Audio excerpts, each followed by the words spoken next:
আবার হোসেন প্রশ্ন করলেন, নানা বলেন তো আপনার আম্মার নাম কি? বিশ্বনবী বললেন, আমার মায়ের নাম আমিনা। হোসেন বলল, নানা জি, আপনার মায়ের নাম যদি আমিনা হয়, জেনে রাখেন আমার মায়ের নাম হলো ফাতিমা। জান্নাতে সর্বপ্রথম যেই মহিলাটা ঢুকবেন ওই মহিলাটা হলো আমার আম্মা জান ফাতিমা। ও নানা বলেন তো তাহলে কে দামি, আপনার আম্মা আমিনা নাকি আমার মা ফাতিমা?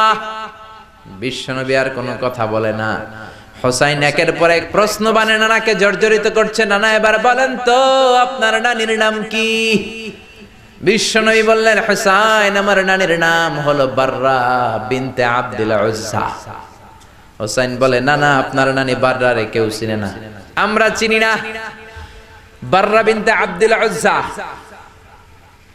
হোসাইন বলে, নানা আপনার নানিরে তো কেউ চিনে না, বাররা নামটা কারো মুখস্থ নাই। আমার নানির নাম আপনি জানেন নাকি? আমার নানির নাম হলো খাদিজাতুল কুবরা তাহেরা। একটা মহিলাকে আরশের উপর থেকে আল্লাহ সালাম জানিয়েছেন, ওই মহিলাটাই আমার নানি খাদিজা। বিশ্বনবী খাদিজার এত ভালোবাসতেন। বিশ্বনবী বলতেন, আল্লাহ কিয়ামতের দিন যখন কেউ কাউরে চিনবে না, ওই কঠিন দিনে আমি যেন আমার প্রাণের খাদিজারে ভুলে না যাই।